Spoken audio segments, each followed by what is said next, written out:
안녕하세요. 저는 두 아들을 키우며 열심히 살아가고 있는 여자예요. 얼마 전까지만 해도 평범하게 가정을 이루고 행복하게 살아가는 사람이었어요. 하지만 이야기하려는 것은 2년 전 남편이 갑작스러운 병원으로 세상을 떠난 후 혼자 아이 둘을 홀로 키우게 되었던 사건이에요. 오늘 이야기하고자 하는 건 남편이 세상을 떠난 그 당시를 다루려는 것이 아니에요. 남편이 세상을 떠난 후에 시댁 식구들과 인연이 끊어지게 된 사건에 대해 이야기하려고 해요. 사람들은 제게 막대했던 시댁 식구들에 대한 이야기를 나눠보려 합니다. 그럼 지금부터 이야기를 시작할 테니 잘 들어주시길 바라며 이야기를 시작할게요. 아이고, 애들만 불쌍하지 뭐. 저 피똥이 2명을 남겨두고서 아들들 아빠 마음이 편했겠어. 아들 엄마도 그런데 젊은 나이에 어떻게 이런 일이 생기나 몰라. 아유, 누가 아니래. 시어머니로 된 사람이 아까도 며느리를 붙잡고 난리도 아니었어. 다른 빈수 있는 사람들까지 와서 구경할 정도였다니까? 아까 그 시어머니 하는 걸 보는데 며느리가 어지간히 고생했겠다. 남편을 세상으로부터 떠나게 만든 그 질환은 갑작스러운 그 병명의 이름은 장이었어요. 이라는 게 사람 눈에 보이고 직접 만져볼 수 있다면 저는 아마 그 암이라는 존재를 발로 짓밟고 부수고 찢고 내가 할 수 있는 모든 행동을 다 해서라도 그걸 세상에서 파멸시켜 버렸을 겁니다. 그 정도로 암이라는 게 내 남편을 빼앗아간 그 병이 너무 싫었어요. 남편이 갑작스레 세상을 떠났으니 시댁 식구들은 물론이고 저는 패닉에 빠지고 있어요.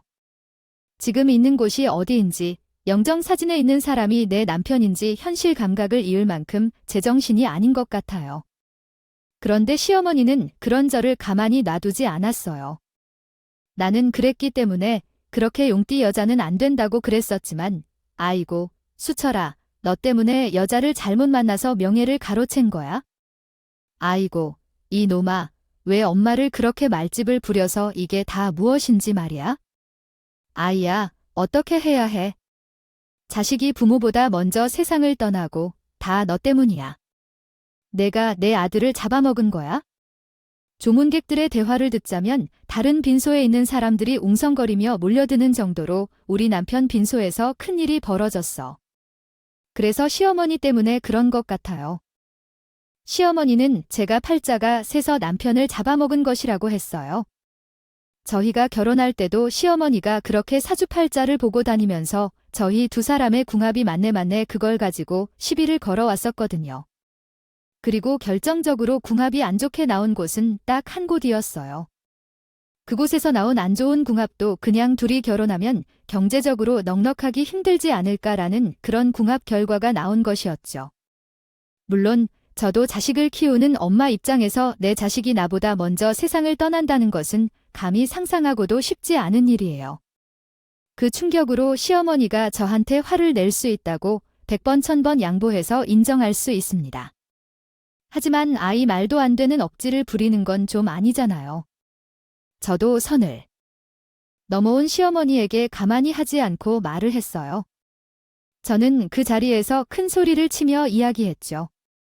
아마 제 아이들이 없고 저 혼자였다면 그냥 꾹 참았고 울었을 텐데 제게는 이제 제가 지켜야 할 우리 쌍둥이들이 있었기에 강한 엄마로서 맞서 싸워야 했어요. 어머니, 말 조심하세요. 저 때문에 의가 이렇게 된 거라고요? 저 때문이 아니라 어머니 집안 내력 때문이겠죠. 시 부양업자도 최장으로 돌아가셨어요. 아, 어떻게든 되겠죠? 시부부도 어머니 집안의 남성분들이 다 최장으로 돌아가셨는데 그게 집안 내력이라니. 이게 어째서 제 탓이에요? 뭐야, 이게 지금 남의 아들 잡아먹고 왜 내 탓이야? 그게 너 아니었으면 내 아들 그렇게 안 됐어. 최정한, 그거 유전된 거라고. 누가 그래? 다 내가. 그냥 말할 게 아니야. 이건 내 아들 세상 떠난 건 다 너 때문이라고 하지만 시어머니는 끝까지 인정 안 했어요.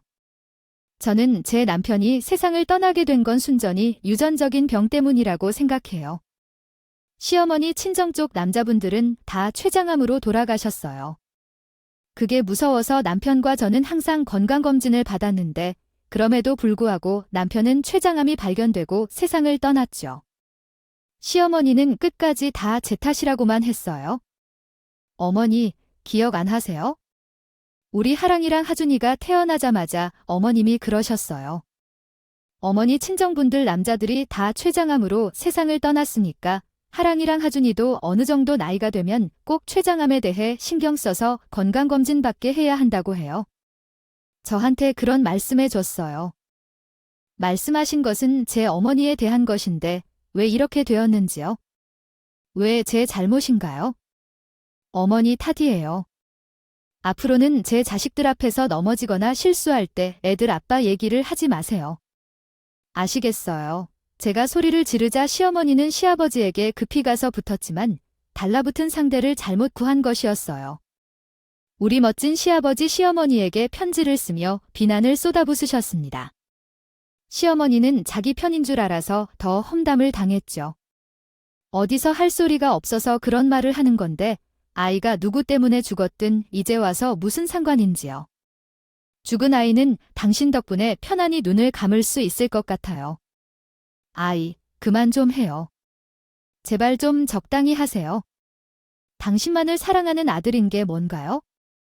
나도 내가 사랑하는 사람을 위해서 싸운다는 게 아니잖아요. 아들 말이라고 하면 하준이는 하랑의 어미도 사랑하는 남편인 거야. 그런데 왜 당신 혼자 세상이 무너진 것처럼 그러느냐고? 아, 다들 힘들어. 다들, 당신이 내 편을 들어줘야지. 당신이 내 편을 들어줘야. 저게 나를 무시하지 못해. 아이고, 철민아, 너는 그래서 어떻게 할래? 우리 철민이 어떻게 할래? 사실 남편이 세상을 떠나기 전부터 저와 시어머니는 그냥 그저 그런 고부 사이였어요. 자칫 삐끗해진다면 간 고부 갈등이 일어나고도 남에게 그런 아슬아슬한 사이였죠. 그럼에도 남편이 살아있을 때는 남편이 저를 지켜주었고 또한 시아버지 역시 든든하게 있어주셨기에 저는 괜찮았어요. 하지만 남편이 세상을 떠난 뒤, 그 뒤로부터는 어떤 일이 펼쳐질지 아무도 알지 못했어요. 아휴, 너도 참 대단해. 나 같으면 너희 시어머니 꼴 보기 싫어서라도 그 집에 가지 말고 그냥 가지 말고 애들이 친척들을 보고 싶다고 하면 시아버지랑 따로 보면 되는 거 아니냐? 너희 시누이도 싹퉁머리 없는 기집애니까? 아휴, 내가 다 우리 애들 아빠랑 약속한 게 있어서 그래? 그리고 너도 알잖아. 가죽 없는 게 얼마나 서러운 건지. 시어머니랑 나는 여자가 나에게는 그렇게 해도 그래도 애들한테는 할머니고 애들 얼굴 보면 반찬 하나라도 더 애들한테 주려고 하는 사람이니까. 아유, 그거 보고 그냥 가는 거야? 그래봤자 1년에 몇 번 안 되는 거고 제 주변 지인들은 남편 빈소에서 무슨 일이 일어났었는지 두 눈으로 구경하기에 제가 시댁에 왕래하는 걸 좋아하지 않았어요. 남편도 없는 마당에 그런 시어머니 얼굴을 보러 애들을 데리고 찾아가야 했지만 저를 만류했지만 저는 남편과 한 가지 약속을 했어요. 그래서 그 약속만큼은 지킬 거예요. 남편이 세상을 떠난 뒤에도 시댁과 어쩔 수 없이 왕래를 했었죠. 어제 보면 현실적으로 바라봤던 거예요. 시아버님이 우리 아이들이 초등학교에 입학하면 아이들마다 1,000만 원씩 주신다고 하셨어요. 나는 우리 하준이랑 하랑이한테 이런 것도 못할까 봐 다른 건 몰라도 내 손주들은 내가 끝까지 책임질 거예요. 큰 돈은 아니지만 그래도 갖고 있으면 돈을 굴릴 수도 있고 하준이 하랑이도 돈을 허투루 쓰는 사람은 아니니까 내가 믿어요. 아휴, 감사해요. 아버님, 감사합니다. 나는 너에게 면목이 없어. 나는 자식을 너무 약하게 키웠어. 내 마음이 아픈 건 새끼가 세상을 빠르게 떠나게 될 줄 아는 것이야. 그 녀석도 아마 눈을 감으면서 마음은 편할 거야. 내 마음을 알아주지 못했을 거야. 너와 하순, 아랑이를 두고 떠나는 것이 얼마나 힘들었을지. 언제든지 아이들을 키우며 힘든 문제가 생기면 혼자 슬쩍 끙끙거리지 말고 시어머니나 시아버지에게 이야기해서 도움을 받아. 시어머니가 그런 말을 해도 무시해. 내가 다 막아줄 테니까. 시아버지는 약속을 꼭 지켜주시는 분이셨어. 빈소에서 그런 약속을 나에게 해주시고 그날 시어머니가 나를 공격하고 죽일 것처럼 달려들었을 때 즉각적으로 나를 보호해 주셨으니까? 나는 그런 시아버지를 믿으며 2년 동안 참아왔어. 내 아이들은 나와 같이 가족 사랑을 느끼지 못하게 하고 싶지 않아서 시댁을 찾아갔어. 명절과 남편의 집 말이었고 시어머니와 함께하는 것이다. 시누이를 빼고는 시아버지 그리고 도련님이 우리 세 사람을 따뜻하게 맞이해 주셔서 그래도 행복했어요. 그 와중에 신우는 자기 엄마를 완전 무시하면서 패거리 같은 행동이 정말 바보 같았어요. 더구나 그 패거리가 의전원을 다닌다면서 얼마나 유세를 부렸는지 몰라요. 우리 언니 하준이와 하랑이는 공부를 지금부터 시작해야 해요. 다른 집 아이들 이야기를 듣니까 벌써부터 영어 학원 다니고 있고 엄청 힘들어 한다던데 하준이와 하랑이는 현재 태권도 수업만 받고 있지 않아요. 그럼에도 어떻게 할지 모르겠어요. 우리 축하도 오늘 놓치지 말아야 하고 애들 아빠에게는 애들이 건강하게 자라는 것만으로도 충분하다고 생각해요. 아직은 애들 아빠는 없지만 저는 여전히 같은 생각을 가지고 있어요. 아이들의 공부는 초등학교 입학 후에 학원에서 받아야 해요. 도움을 받으면 되는 거지? 이제 한글을 배우고 글쓰기를 시작한 애들에게 뭔가 영어까지 가르치는 것은 그것은 부모의 욕심이에요. 애매하게 이중 언어를 배우는 것은 오히려 애들에게 좋지 않아요. 그리고 무엇보다도 제 애들의 교육은 제가 알아서 시킬 거예요. 언니가 알아서 시켜요. 언니가 고졸이라고 해서 애들을 대충 키울 거예요. 언니가 대학을 안 다녀보고 어렸을 때 학원 같은 걸 잘 안 다녀봐서 모르나 보죠. 미리미리 공부해놓고 애들을 앞질러 가려면 준비를 안 하면 학교에 가서 고생하는 건 애들이에요. 정말 이해가 안 가네. 그래서 애들이 부모를 잘 만나야 하는 거야? 아이 부모가 아무 생각이 없으면 애들이 고생하는 거야? 시어머니와 신우는 제가 고졸이라는 걸 가지고 아주 무시하는 것 같아. 하려는 사람들이었어요. 아니, 내 새끼들, 공부는 내가 알아서 시키는 거 아니죠? 그렇다고 제가 무슨 내 애들을 방치한 것도 아니었어요. 정말로 남편과 저는 어릴 적 아이들한테는 공부만 강요하는 것이 아닌 건강하고 활동적으로 배울 수 있는 거, 그리고 친구들과 정서적인 부분을 우선순위로 하자고 했었거든요. TV에 나오는 걸 보면 아이들이 공부는 잘하지만 감정을 어떻게 나눠야 할지 모르고 사회생활이 힘들어하는 것을 보며 그게 그렇게 안타까웠거든요. 하지만 신우는 자기 의지만으로 다니는데 저는 고졸이고 그거로 계속 시비를 걸어온 거예요. 물론 그럴 때마다 아버지가 나서서 신우한테 쓴소리를 해주셨죠. 시어머니에게 그러셨던 것처럼 말이에요. 고졸인 대졸이 하준이와 하랑이 어머니가 아이들을 키우면서 자신의 일을 잘하면 된다는 것이지 철선이 없는 것 같아. 오빠는 그렇게 하고 세연이 아니었으면 하준과 하랑이 손가락을 빨았고 자, 너 등록금도 못 냈어? 알아. 아빠가 등록금 안 갚는데 나 3만 원 되면 새언니가 내게 해준 돈 그거 잠깐이면 갚아. 언제까지 새언니랑 오빠가 내 등록금을 해주었던 거 가지고? 아빠는 그럴 거야. 아빠는 대체 누구 편이야? 이렇게 시끄러우면 안 돼. 저리 닦거나 선이 없는 것 같아. 내 편도 어디에 있어? 어쨌든 엄마한테 못된 것만 배운 가지고 너 정말 그러면 안 된다는 거야? 정신 차려, 이 놈아. 사실 시댁은 경제적으로 넉넉한 편은 아니었어요. 시아버지는 사업을 하셨지만 그게 기울어서 많이 힘들어진다. 상황은 그랬죠. 다행히도 우리 남편과 남동생이 회사를 다니며 역량을 갖추고 빚을 갚는 과정이 진행되고 있었어요. 시아버지는 뭔가라도 사업을 진행하려 하시면서 우리 애들에게 돈을 벌어주려 했던 거구나. 시댁 형편이 좀 어려울 때 남편과 나는 신우의 대학 등록금을 몇 번이고 내줬어요. 등록금이 그렇게 작은 돈은 아니었으니까요.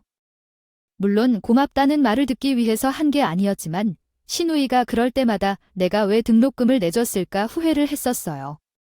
그래도 내 남편 동생이고 나한테는 시댁의 유일한 가족이니까 마음을 써준 거였지만 그런 것도 감사한 사람에게 해줘야 하는 거였죠. 신우는 그냥 자기가 잘 나가서 의대생이 되었어요. 그 사람이었지만 내 학력은 아이들을 키우는 것과는 아무 상관이 없기 때문에 앞으로는 이런 얘기는 제게 하지 않으면 좋겠어요. 제가 부탁하는 것이 아니라 경고하는 겁니다. 그 사람 오빠가 세상을 떠났다 해서 나를 보지 마세요. 그 사람에게 말했기 때문에 그 사람이 저한테 과도한 일을 하지 않았으면 좋겠어요. 적어도 하준이나 하랑이 고모에게도 좋지 않은 소리를 하고 싶진 않거든요. 나는 못될 처지 소통하면서 인간 될 신우가 되기를 바랐어요. 솔직히 말해서 신이라는 것도 제게 와닿지 않는데 내 입장에서도 그 신이 잘 되길 바랄 수 있잖아요. 하지만 안타깝게도 신우는 의사가 되었어요. 그리고 신우는 의사가 되자마자 얼마 안 가서 결혼할 사람이 있다고 했어요. 참 능력도 좋아요. 그 얼굴에 그 성격에 어떻게 결혼할 남자를 만났나 했더니 아주 두 얼굴을 가지고 사회생활을 했더라고요. 그래도 신우이라고 결혼할 때 얼마를 보태줘야 할까 고민을 하고 있었는데 신우가 제게 말을 한마디 하는 순간 그 마음이 싹 가시고 말았어요. 언니, 주말에 저 상견하는 거예요. 그 자리에 언니랑 하랑이 하준이는 안 와도 돼요? 아니, 오빠도 없는데 엄마랑 애들 둘이 와서 앉아있으면 괜히 상견 분위기 이상해지거든요. 아가씨, 그거 지금 무슨 뜻으로 하는 말이에요? 아니, 무슨 뜻이 있는 게 아니라 있는 그대로 말해서 저희 시어머니 시아버지 되실 분들이 상견 내 자리에 오셨는데 그 앞에서 얼마 전에 남편을 잃고 아빠 이런 식구들이 왔다고 생각해봐요 아이. 그 상황 분위기가 우중충한 것 같아요. 오빠, 그렇게 되었잖아. 나도 안타까워하지만 아이, 그래도 내 결혼은 내가 하는 결혼인 거잖아요. 저는 결혼 준비하는 시점부터 그렇게 우중충하게 하고 싶지 않아서 그래요. 이건 언니가 좀 이해해줬으면 하는 부분이에요. 하지만 같은 여자끼리 저와 아이들 때문에 괜히 상황이 우중충해 보일 수도 있죠. 그런데 남도 아니고 신우는 자기 오빠가 세상을 떠난 일이잖아요. 그리고 남이요. 신우는 축하를 받으려고 그런 말을 하면서도 그래도 신우인 자기가 결혼을 했다는 게 놀라운 것 같더라고요. 자기 엄마 아빠한테 좋은 옷 사달라고 저한테 말했더군요. 앞뒤가 안 맞는데 이렇게 적었습니다. 자체였어요. 한편으로는 신이 좀 정신적으로 공감을 못하는 그런 사람 아닌가라는 생각을 할 정도였어요. 그리고 우선적으로 신우이가 하는 꼬락선이 너무 어이가 없고 화가 나서 저도 똑같이 이야기했습니다. 아가씨, 근데 말 참 희한하게 하네요. 나랑 우리 애들이 상견 내 자리 가면 우중충하다고 싹수 없게 말한 게 방금 전인데 나한테 이번에는 어머님 아버님 옷을 해드리라고. 내가 아버님만 생각하면 얼마든지 해드릴 수 있는데요. 어머니랑 아가씨 생각하니까 하기 싫어지네요. 남편 일은 재수없는 내가 옷 해드린다고 입으시겠다고. 언니야, 내가 아까 연희한테 한 말은 사적인 감정이 담긴 거 아니고 그냥 상황적으로 그렇게 흘러가는 게 싫으니까요. 나 오지 말라고 언니에게 부탁한 거잖아요. 그러니까요. 아가씨가 나에게 부탁하는 거 무슨 뜻인지 같은 여자로서 너무 잘 알겠는데 그렇게 재수없는 나에게 왜 아가씨 상견 냈을 때 어머님이 아버님이 입을 옷을 해달라고 하냐고요. 그것도 앞뒤가 안 맞지 않아요. 그리고 아가씨 그 말이 나왔으니 말인데 아가씨 이제 의사가 되어서 돈도 봐야겠다. 저랑 오빠가 빌려준 등록금을 다들이 갚으세요. 아가씨 말대로 저는 고등학교밖에 나와서 이성적으로 더 이상 어떻게 생각해야 할지 모르겠거든요. 이게 제가 생각하는 최선이니까 앞으로 매달 말일마다 저에게 등록금을 갚아오세요. 잘 됐네요. 아이들 아빠 그렇게 되면서 하준이랑 하랑이 키우면서 돈이 더 들어갈 때가 많아졌었다. 고모로서 좀 갚아주세요. 저는 할 말 다 했어요. 신이라는 것도 저한테 먼저 저렇게 싸가지 없이 말을 하는데 내가 말 조심해 줄 게 뭐가 있겠나 싶어서 말이에요. 신이는 제가 하는 말에 그 어떤 반박도 못하고 그저 기가 다며 콧방귀만 뀌어댔어요. 저는 그런 신우한테 할 말 없으면 전화 끊으라고 제가 대차에 먼저 전화를 끊어버렸습니다. 전화는 그렇게 대차게 끊었지만 아이들을 재워놓고 혼자서 얼마나 울었는지 몰라요. 남편이 있었다면 당장에 시누라야스 100번을 먹여줬을 텐데 하고 말이에요. 그 상황에 대한 이야기를 들으신 건지 시아버지는 다음 날 아침 제게 전화를 하셔서 상견례 자리에 같이 가자고 연락 말씀을 하셨어요. 하지만 저는 그러지 않겠다고 했죠. 내가 그놈의 지배한 새언니한테 싹 썩기에다가 집이고 어떤 돈을 주지 않을 거라고 세금을 내기를 박았다.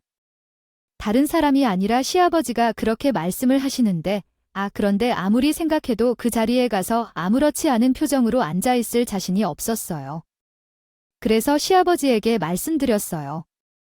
그냥 결혼식 때나 가겠다고 말이에요.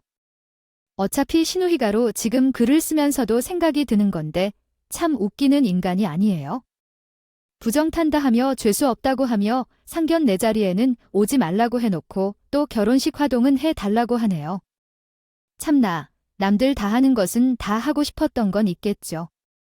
시누이 친구가 결혼식을 했는데 조카가 화동을 해줘서 뭐 좋았다고 여러 번 말한 적이 있었어요. 참 이기적인 여자예요. 어머야, 이거를 지금 변명이라고 너한테 보냈다고. 아무리 생각해도 그러게요. 시누라니까 덜 된 게 아니야. 공부만 잘 하는 거지? 인성적으로 완전 파탄난 거야? 이거는 어이가 없다. 누가 아니래? 아이, 어쩌면 그렇게 자기 엄마랑 하는 짓이 똑같은지 모르겠어. 자기만 생각하고 자기 입장만 고소하고. 자기만 슬프고 아프고 기쁘고 내 말대로 시어머니나 시누 모두 제정신은 아니야. 상견례를 마치고 다음날 시누가 제게 문자를 남겼어요. 시누가 남긴 문자를 보는데 그 내용이 하도 어이가 없어서 친구한테 보여줬었고 친구와 저는 이야기를 나눈 것처럼 시누이가 남긴 문자는 그저 할 말이 없게 만드는 그런 내용이었어. 썩게 굴면 집도 돈도 지원 안 해준다는 시아버지의 호통이 무서웠는지 이전과 다르게 순한 양이 되어 신이가 문자를 보내왔었죠. 스몰 웨딩으로 결혼하는 거라 자리도 됐다. 넉넉하지 않아서 괜히 아이들만 힘들어진다면 아이들만 보내든지 아니면 모두 함께 가든지 하지 않아도 괜찮다고 하더라도 마음만 받겠다는 말이라도 내는 것 같았지만 결국은 내가 오지 않아도 되는 뉘앙스로 이야기하는 것 아니겠어요. 누가 봐도 그런 내용이었네요. 그 문자를 받고 신우에게 전화를 걸었어요. 그랬더니 마침내 수학 너머로도 신우이의 당황한 마음이 느껴질 만큼 신우이는 얼레벌레 변명을 시작했어요. 아니, 언니나 오빠들 집안이 다들 의사나 변호사 예비 시험을 준비하는 하준이나 하랑이도 아직 어리고 역시나 이번에도 신우는 저가 고졸이라는 것에 당황한다는 말이었어요. 신우의 남편이 될 사람들의 집안이라면 다들 사자가 들어가는 직업을 가지고 있다면서 가방끈이 짧아지면 지금 그 자리에서 처리되는 죄를 말이에요.